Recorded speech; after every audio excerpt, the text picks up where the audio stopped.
When I became a journalist, I decided that I was going to use my powers for the good of us. I wanted to make sure that I made my mark in showing the everyday humanity of Black people. What's good? I'm Nikisha Elise Williams, and this is Black and Published, bringing you the journeys of writers, poets, playwrights, and storytellers of all kinds. Today's guest is Denene Millner, author of the novel One Blood, a story Denene culled from her own life as an adoptee and crafted in her imagination to both interrogate and understand the lives of her mothers. I don't know anything about my mother. I don't know anything about her, like the details that you can look online and see every single solitary factual thing you can about me because I've written about it extensively. But I didn't have that information from my mother. And so all of the questions that I wish that I could ask her right now to her face, I asked Lolo.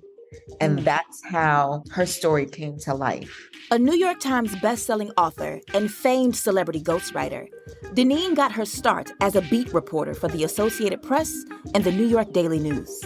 Her beat was Black people. Why she says she never felt stifled in her career covering her own. Plus, the reason she was 11 books deep before she felt confident in her voice. And how One Blood is a way for her to rewrite her own rules for love, for life, and getting free with wisdom, experience, and grace. That and more is next when Black and Published continues.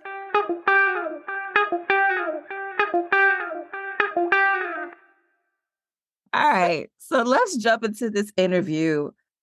First question, when did you know that you were a writer? Oh, so I have been writing professionally since I was 17 years old. I got my first check for writing from a magazine called Black Collegian Magazine. And I had gotten the gig from sitting next to the person who was the editor-in-chief of that magazine at a NABJ convention. I was an intern there and they set me at the table and I finessed my way into writing for the magazine.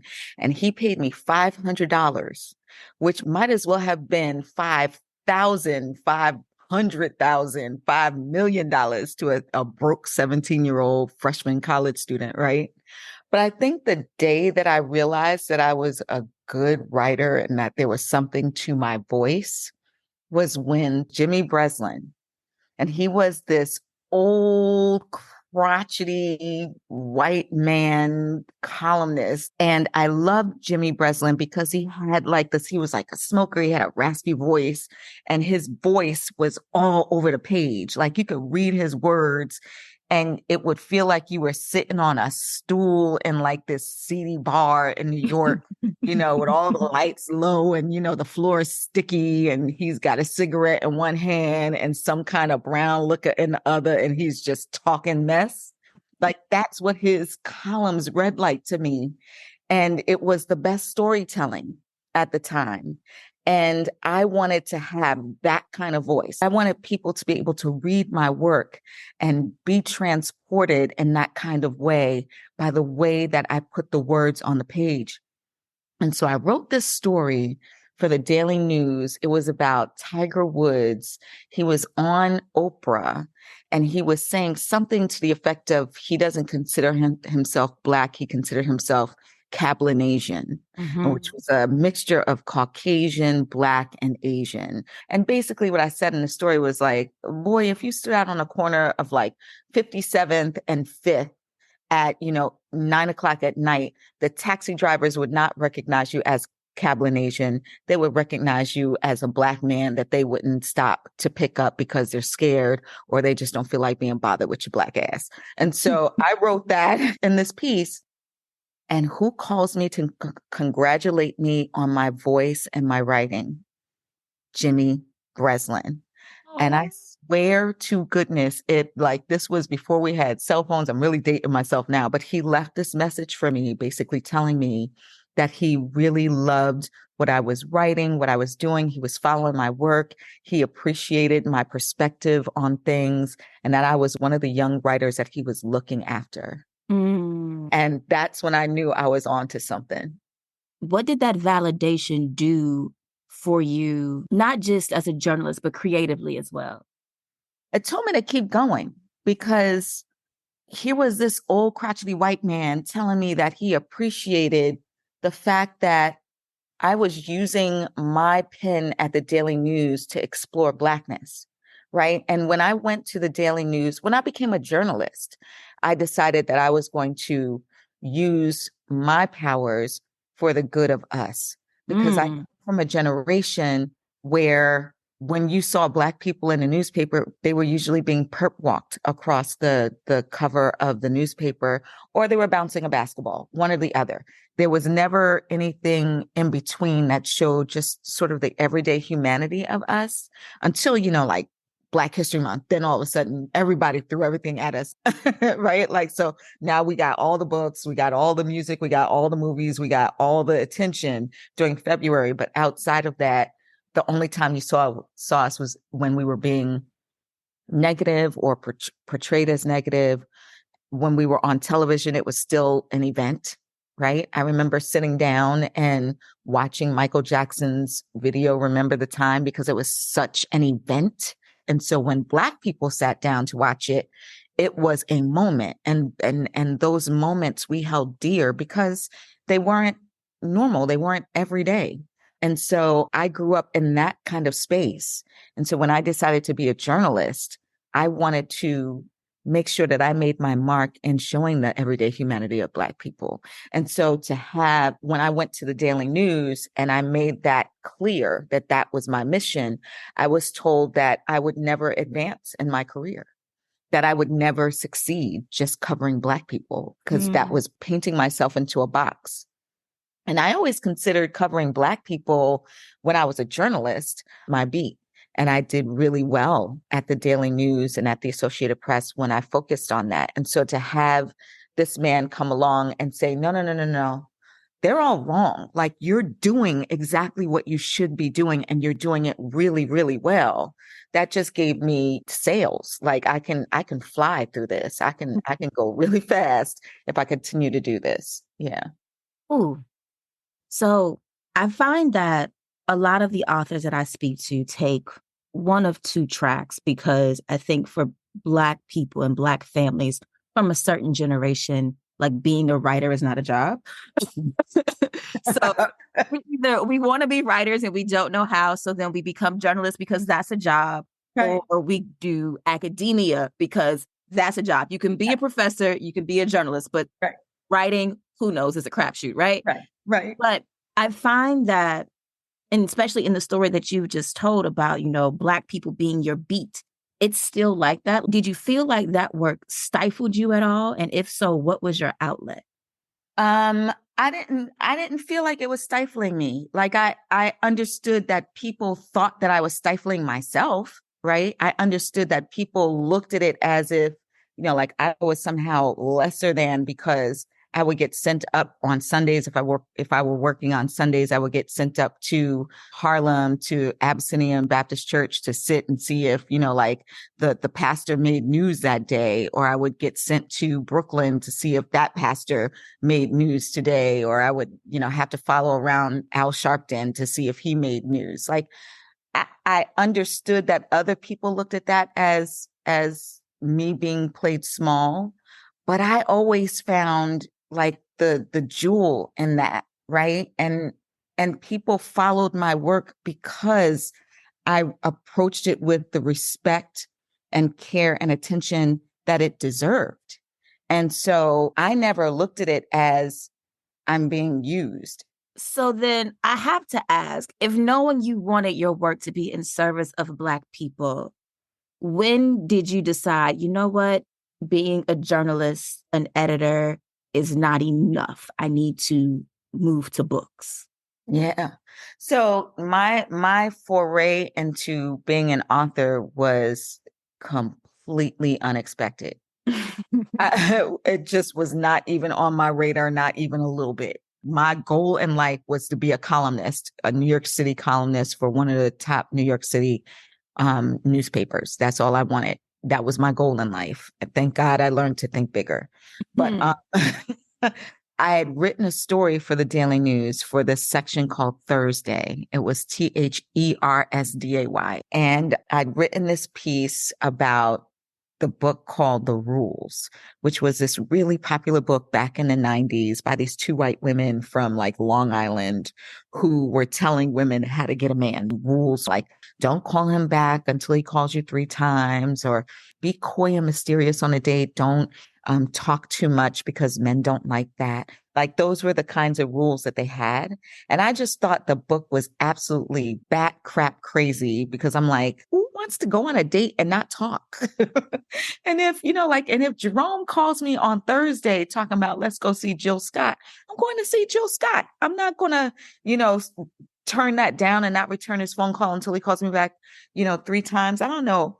A Nan Negro who's going to be bothered with calling me 3 times. So I wrote a story for Thursday saying the rules would never work for Black women because Black men would never go for it. And the way that it was illustrated on the cover, my boss at the time, and I didn't know that she was going to do this, she got one of my coworkers to dress up in a Superman suit. And he was standing on the cover of a mock book cover, and it said, "Rules for the Sisters, Can Black Women Find True Love?" And they made it look like a book, and that it was written by me. So I come into work and there are 14 messages on my answer machine when I arrived with my bagel and my coffee, slightly late, but that's the way, I always got my work done. It don't matter now. Right, exactly. It means nothing now. Right. So 12 of them were from women saying that they had already gone to the bookstore looking for Rules for the Sisters and couldn't find it. Where could they find this book? And one was from an editor at Ms. Magazine saying she loved my writing and I needed to be writing for them. And then the 14th one was from an editor at William Morrow who was like, do you want to write the Black version of the Rules? Ooh. So I had a book deal by 3:00 that afternoon for $50,000. You better. Agent. And that was the beginning of my writing books. It came out in 1997, like right before I got married. And all of these magazines were following me and my now ex-husband all around the world, literally. Like Time magazine came and did a story on us while we were on our honeymoon. Newsweek did a story on us while we were on our honeymoon. People did a story on our wedding. They were at my wedding. Everybody was like, oh, this is the Black girl Rules. And she actually found a man. Like that was the story. Yeah. And so I thought that was going to be it. And then one of our friends, a really dear friend of ours at the time, Valerie Wilson Wesley, she's a prolific author from the 90s. She was like, well, I bet you if you and redacted husband write a book about relationships, he said, she said, that you would, get a good book deal rather quickly. And so she bet us $10 that if we put together a proposal and pitched it, that it would get purchased. And sure enough, it got purchased. We gave her $10 in our then new book. And then we went on to write 3 books that sort of did like a nonfiction, What Brothers Think, What Sisters Know. And then we went into novels. So, and then it just kept going. I wrote novels with my friends. I had editors asking me if I would write for other people. And that's how I got into celebrity memoir writing. And then I had people asking me if I could turn scripts into novels. And it just kept going and going and going. So all of that is how I got into writing books. But I didn't have confidence in myself to be just an author until I was about 10 or 11 books in. What did gaining confidence in your work 11 books in do for you? It just made me feel like I could sustain myself, right? Like my dad didn't stop saying I should get a teacher's license until maybe like 4 years ago. Because bro was like, if this book thing doesn't work out and you don't have a full-time job, like me, you could always be a teacher. Like, it's like, it was, Like there's always jobs down at the post office. You can always go down there and be a teacher and and help the kids with their writing and still get a check and some money towards your pension. Like my dad is 88 and he believes in stability. Okay. So it wasn't until then that like he saw me as able to do this full time. But like it took me a minute to. I always have something else going, even to this day. I have an imprint. I make pretty good money with my imprint now. I didn't necessarily in the very beginning with Agate Publishing, and even at Simon and Schuster. It took me a minute to get to the part where I was doing this more as a job than a hobby, and had to make everybody else understand that this is a job for me and not a hobby too, because it takes up a lot of time. And it wasn't until recently that I started getting paid my worth for the books that I write. And when you're not getting paid your worth for the things that you do, it's hard for you to see it as something that can sustain you. And so it took me a minute to get there, me and my daddy. It took us a minute to understand that like I always knew that I had the talent, but getting other people to see that, respect it, and pay me accordingly has always been a challenge. Woo! We're not gonna have testimony service here on this podcast, okay? You mentioned your imprint. You first started publishing in 97. How has the publishing industry changed from 1997 to 2023? Oh my goodness. So in 1997, again, we were coming off of the heyday of people really loving Black women's books and celebrating them and making space for them, writing about them, treating us all like rock stars. So when the Sisters Rules came out in 97, I literally, had a story written about me in the Washington Post. And I showed up to a book signing in Largo, Maryland, and the entire place was stacked with people.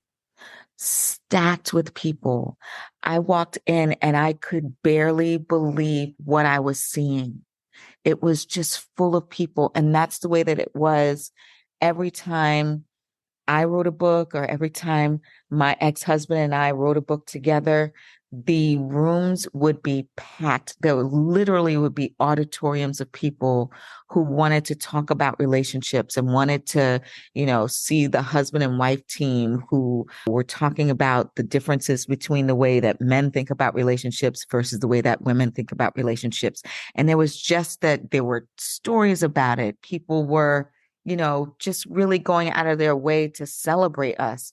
Today, in 2023, I mean, you would think that there are like 5 Black people that, like will get attention when the newspaper is doing reviews, or they're deciding to do a profile on them. There's like five Black people who get on the Today Show, or get on, whatever show that will push their book, right? And the rest of us are just, like tap dancing on Instagram. Like, can you buy my book? Please buy my book. It is near impossible with all of the different outlets that we have, that the social connection has made it so that we are not connecting, and we're not connecting with people who have something to say, who have work like the work that we do. And again, I think it's maybe because we feel like, oh, if I saw her on Instagram or TikTok, I don't really need to go and see her at the bookstore, or I could just sit on Zoom and watch her, talk about her book from the comfort of my home. And I don't need to buy the book because, I who wants to go to the bookstore? Who wants to order, who wants to Amazon Prime it? I can just listen to her talk about it, and that's more than enough. And that's not the way that we looked at books and authors, and particularly Black women in the 90s. So knowing all of that and going through that, how are you, besides doing everything you can to promote One Blood, But how are you taking that knowledge and that experience into making the publication of what I would say the book that you've been meaning to write your whole life? And making That one. making that the success that all of your previous works have had that have had your name on it or your touch on them. Yeah. It's just a matter of talking to people like you know, who I know have incredible platforms that are respected, that give people a chance to really hear what it is that I tried to do with this book. It's leaning on my friends. Like, give me your address. I'm going to send you a book. And because I'm Denene and not some random weirdo, you know, like they respond and they send me their address because they do want the book. But those are big mouths who will, you know, I'm hoping who will share the book and show that they have it and say that, you know, like you should support this sister. This is my friend. She supported me when I was doing something and I'm supporting her now. It's really us sort of linking arms together as creators and saying, you know, like, let's do this together. Let's try and find these audiences. And the audience is still out there, right? It's just a matter of trying to figure out how to reach them and then convince them that, you know, these books are worth their time and attention. All right. So then let's get to the book. Do you have it with you to I read do. a I little something for us so we can do. get I into Grace, do. Lolo, and Ray? Absolutely. Absolutely. One Blood by Denene Millner is the story of Grace, Lolo, and Ray. Grace, an unwed teen mom who was forced to give up her baby. Lolo, the woman who raised that baby with her husband in a house full of secrets. And the daughter, Ray, who in keeping her mother's secrets made herself so small it took years before she learned freedom was worth fighting for. Here's Denene. Okay. I'm going to read from the Book of Grace, the fourth chapter, where Grace is laying on a grave and looking at an ant and being really angry at that ant. And then she's forced to remember that her grandmother taught her to respect the land. Here we go. Mama had taught her better than that, told her to care for all living creatures, be responsible to them, as they each served a critical function in the chain of being. Roosters get the day going, announcing the sun, waking everybody up. Bees and spiders kiss the flowers so food can grow and skeeters can find something else to chew on. Even snakes deserve to be. Now you quit all that hollering, she'd once yelled at Grace, smashing her hands together for emphasis, jarring her granddaughter from a loud and boisterous jog away from the vegetable garden. Freshly picked sugar snaps were flying every which way from Grace's gathering skirt as she took flight, spooked by a black rat snake slithering around the pea bush and her bare feet. Mama, that's a great big old snake over there, Grace had said, wide-eyed, pointing as she backed away. What you running for? Mama asked, waving a stray weed she'd punished for trying to marry with her marigolds. You ought to be thankful that little old snake for prancing in our garden, all pretty and proud. He helping. But Mama, that snake long as my arm. Look like he helping himself to a whole pea bush. He helping that pea bush by making the mice run. The mice run, they take a few seeds with them and somebody get a new pea bush right where they need them. Or an eagle eat up the mouse so he can grow strong and fly high up in them trees and shake a seed. Make a new tree for all the birds and squirrels are playing and such. Them squirrels make a fine stew. And that pea bush, well, the snake help the pea bush and that pea bush help us so we can eat. We eat, I can help the mamas bring the babies into the world and they grow up sweet like you. Help their mamas plant flowers and make squirrel stew, Mama said, bending over, peering between the marigolds, inspecting for more weeds. Make the whole world fat and pretty. Make all us smile and thank Mama Earth for giving us all this life. One big circle. Way I see it, that snake is life. Thank the snake, pick them peas. Now Grace pressed her cheek and chest and stomach and hip and palms into the dirt that was covering over her circle. Basley was no more to this world than a mouse driven into the ground by a snake that people saw fit to let slither around the pulpit, big and black and bold in his presence, his fearlessness. They ate up his lies about the Jezebel, didn't bother doing the figuring necessary to make his rationale for beating a woman to death with his bare hands make sense. She was lust, a menace, a threat to the goodness of their pristine, productive gardens. And so ashes to ashes, dust to dust was all that was meant for her, all she deserved. Same for the Jezebel's crazy mama, mixing up potions and talking to trees, talking to the water like they could hear her, like they could talk back. A sin against the living God, the omnipotent. It was what it was. Her evil caught up to her, is what they said. Didn't matter that she was the town's most prolific midwife. Babies had wriggled from pregnant bellies just fine before her. They reckoned they'd do the same without her. Let that circle be broken. Thank you. It's my pleasure. So you focus the book on the matrilineal connections between the three characters. But as much as that is, the source on the page, you also spend a lot of time talking about the nature. And so it makes me think, like, as blood is to people, soil is to nature. And then you also have this tension between the spiritual and the religious and ritual and all of that. Where did all of that come from? Woo! Okay, so Mama, who is the grandmother who's saying, like, be cool with these trees and these squirrels and these snakes and all that stuff. She is a composite of my father's grandmother, my great grandmother, who was a midwife and a healer in Southern Virginia in the 1920s, 30s, and 40s. And she actually birthed all of my father and his 6 siblings and pretty much everybody in the community. And she also was a healer. My dad told me this crazy story once, and it actually made it into the book, that his brother had hit his leg with an axe, and there was a lot of blood. And my grandmother, her name was Ida Mae, told my father to go get a piece of poke salad, which is much like a collard green, but you have to know how to cook it because it can be poisonous, and a spider web and some snot. And she was able to use the 3 of those things to make a poultice for his leg. And that thing was healed up, he said, within a week and a half.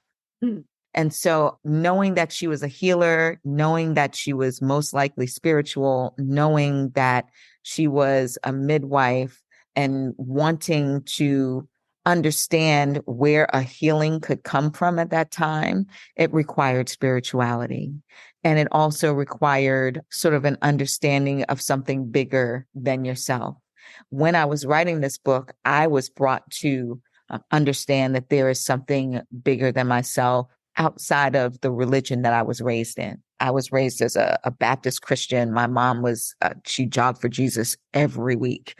She really loved the Lord, right?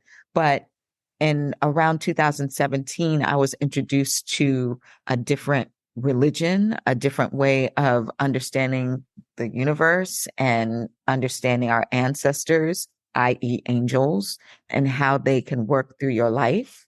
And I am confident that my mothers, both of them, both my birth mother and my mother, were here with me when I was writing.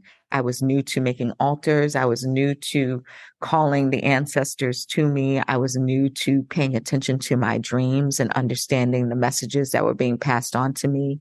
I was new to, like, making sure that my house is protected in a very specific way, making sure that spirits are either welcomed in or escorted out in a very particular way. In the middle of writing that book, I was learning all of those different things and understanding the very specific powers that I have to communicate with the other side, to go through that veil and really understand and ask for help. And so, what I was feeling spiritually at the time very much shows up in the work.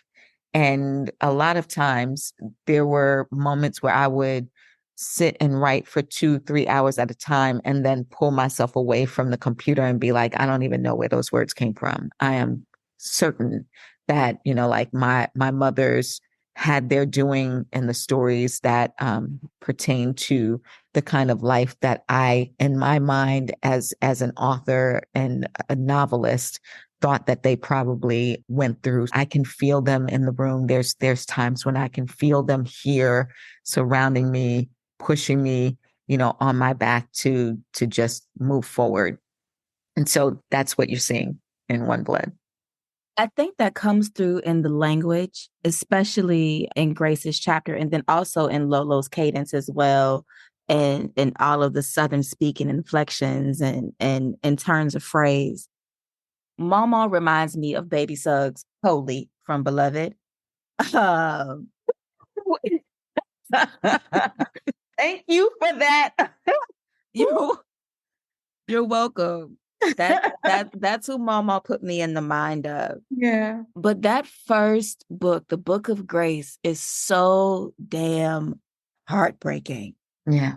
Speaking of your spirituality and just keeping on the same, I guess, kind of train, how did you have the courage to tell that story and also protect yourself from just like the hideousness of it?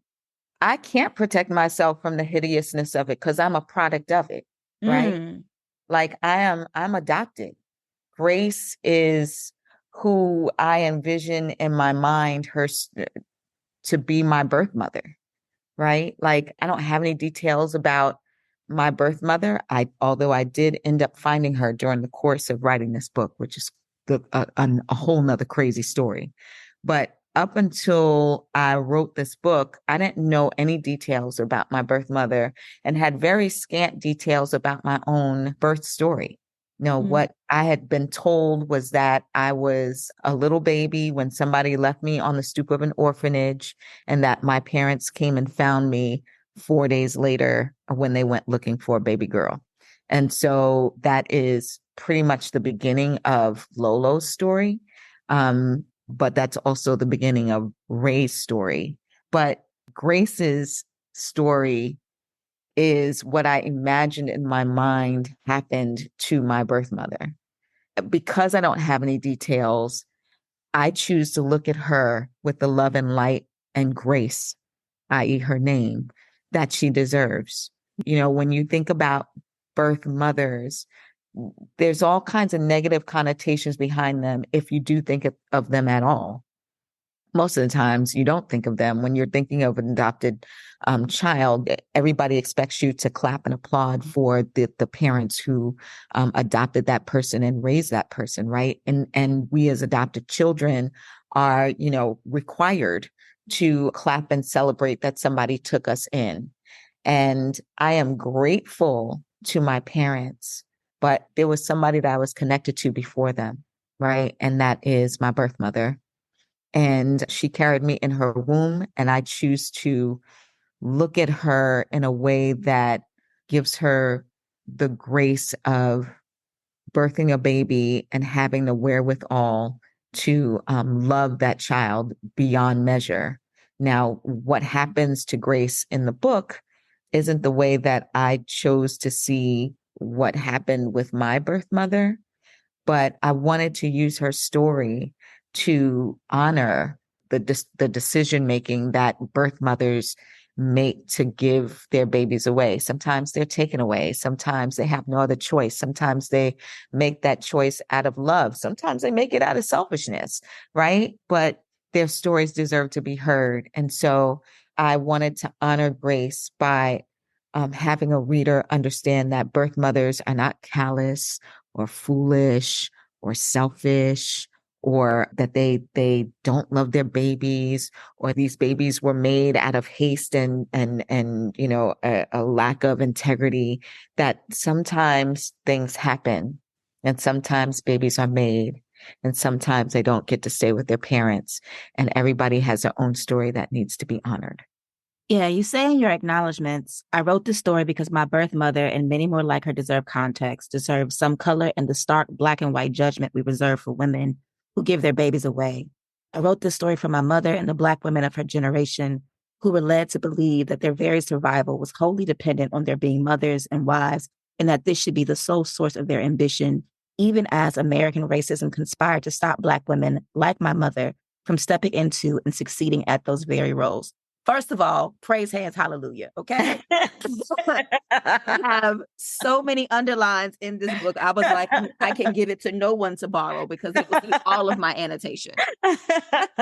But going on this same path, what I love about the book is trying to do better in the next generation or questioning some of those things. And then even the kitchen table conversation between Lolo, Sarah, Cindy, and Para Lee, where they're talking about marriage. You spoke earlier about how, your first book was The Rules for Black Women, and then you went on to write several other books with Redacted. And now it seems like this book is even a correction of that record. Oh, without question. Ooh. Okay, so you caught that. You caught it. You caught it. Because let me tell you something. There is a vast difference between what I was thinking when I was 27 years old and what I was thinking when I was 50. I wrote this book between age 50 and 54. I'll be 55 in October. And Happy birthday. Thank you. And what I thought about where I should be and what kind of relationship I should be in and what that fellowship with a significant other should look like has vastly changed with age, experience, and wisdom. And so I don't even think I would have written the Sisters Rules had somebody come to me today to write it. There are parts of Act Like a Lady, Think Like a Man that I no longer subscribe to, right? Not that I completely subscribed to it at the time, but the way that I think about relationships and womanhood and Black womanhood and what it means to get free is completely different from what you'll see in my earlier work, for sure. So then, as we pray generations of women and young women, older women, elders come to this book, what is it that you want to glean from this text? Older women who come to this book, I hope they'll recognize the love and respect that I was trying to pay them for how I want us to understand what they came through, right? Mm-hmm. Like particularly with the Book of Dolores, Lolo's story is filled out with the answers for all the questions that I had for my own mother. She passed away 21 years ago as of July. And we had a good relationship, but we also had a relationship that was very starkly drawn between mother and daughter. And my mother was of the inkling that children were to be seen and not heard, right? That you stay out of grown folks' business. And I'm going to be deeply private about what I do with your daddy, what I've done in my past, where I come from, because I don't need us rehashing what I've been through, and I don't need us harping on what I've been through. And my mom didn't start talking about her childhood until I had my own child. And then, only then, did she look at me as a woman and not just as her daughter. And then and only then did I start looking at her as a woman and not just my mother. And so that coming together over womanhood only lasted 3 years. And that was 3 years when I was in a fog of raising a brand new baby and being pregnant with the second one. Like my second baby was born just 6 weeks before my mom passed away.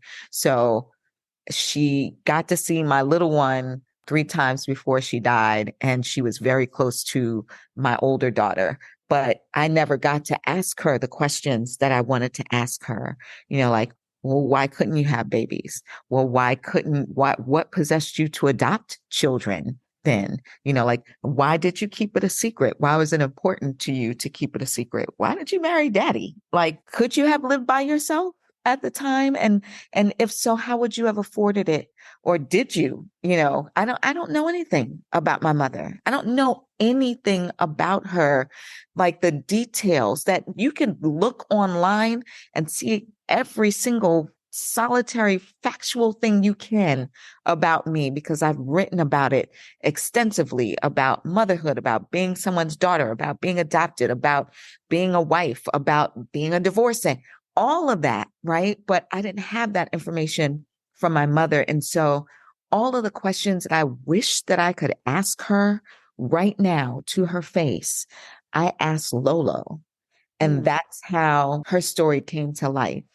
And so, with older women who are reading this book, I hope that they can see that I see them, their way of living, and I respect it. I hope that when they go to the book of Dolores, they understand that I saw the way that they were forced to live and I respect it. And I hope that when they read the book of Ray, that they could see that Ray was taking cues from Lolo and how Lolo was raised in her life and trying to make different choices for herself because her mother made that way for her. And Ray respected that and used it to get free. Yeah. I love the book so much. And I wish you the best success with it. I want to do a little speed round in the game.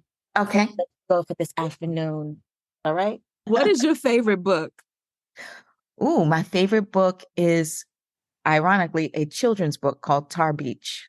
It's a book by Faith Ringgold. It's based on a story quilt that she did. She's a really prominent and beautiful Harlem Renaissance era artist who is still alive today.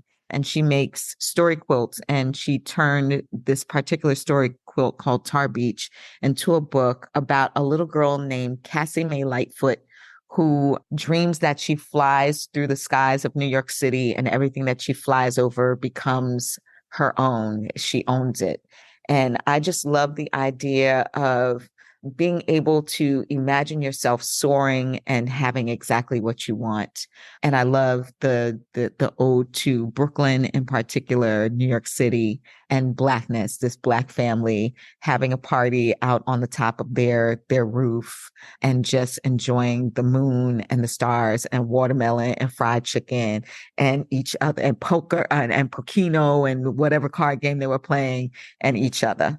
Who is your favorite author? This feels so basic and banal because who doesn't say Toni Morrison, right? It's Toni Morrison and J. California Cooper, who I really love. Yeah. What is your favorite song? Oh, that's cruel and unusual punishment to whittle it down to just one. But definitely Erica Badu's Clever. Okay. What is your favorite book to movie adaptation? Probably Queen Sugar. I don't know if One Blood is in the movie talks yet. I hope that it is. But if we're going to dream out loud, Yes. if your book is adapted, who would you want to play the characters of Grace, Lolo, and Ray? Ooh, okay. So I literally have this written down. So for Mama would be Alfre Woodard or Tina Lifford. Grace would be Burgundy Baker. She's one of the main characters in The Shy. Bassie would be Nicole Bahari.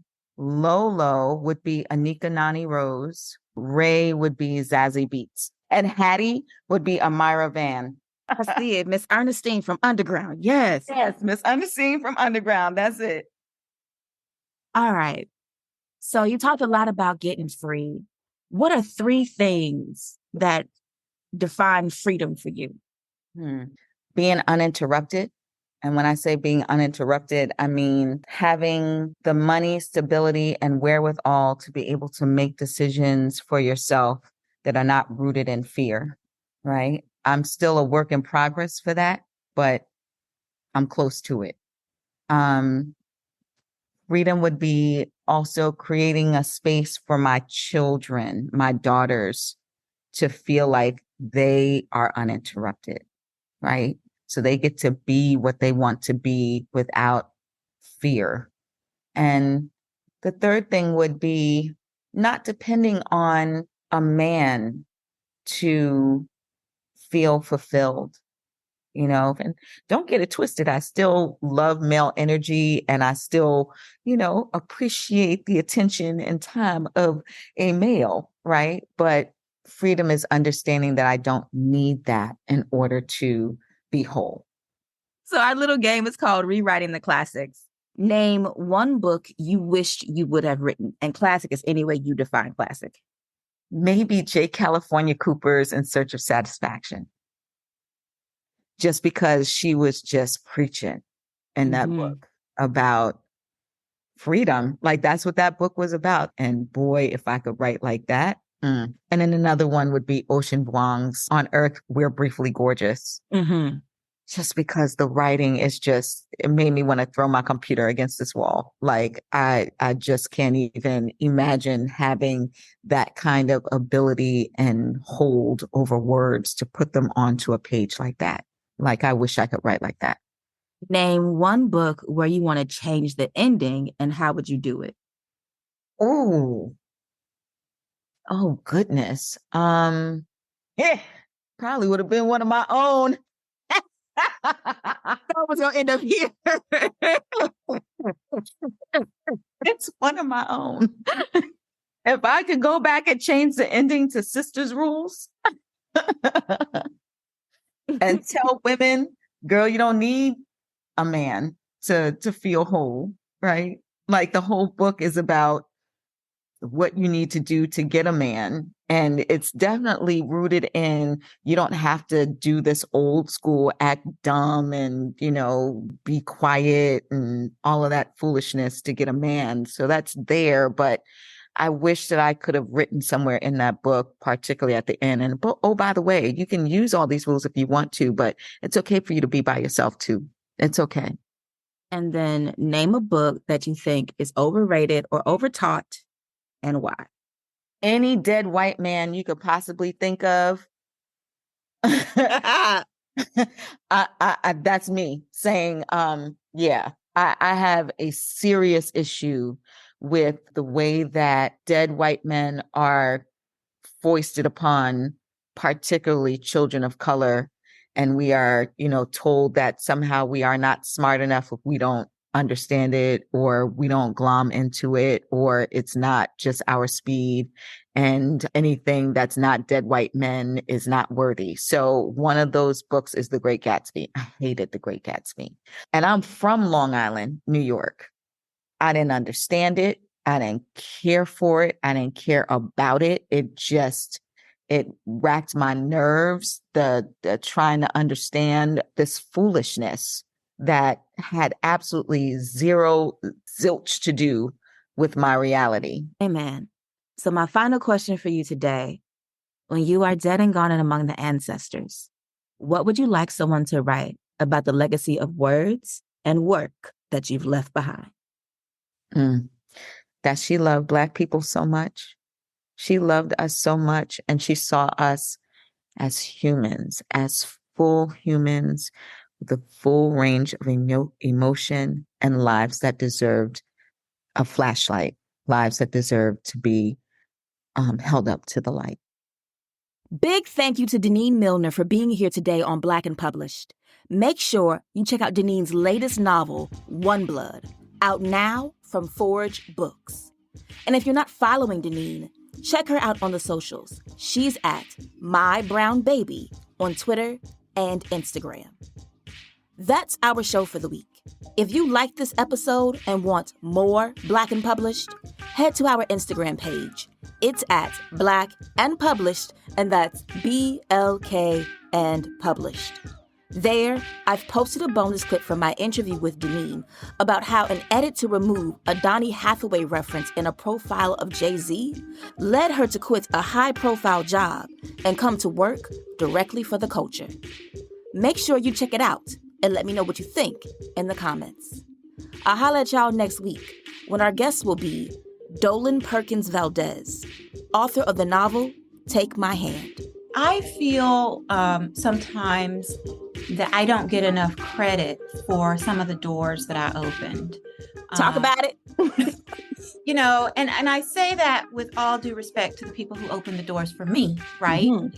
And when my book came out, Wench came out in 2010, it was at a time where we were sort of in a different moment. People said that they had slavery fatigue. They didn't want to talk about those old stories anymore. And then the book was published and we learned there was an appetite for it. That's next week on Black and Published. I'll talk to you then. Peace.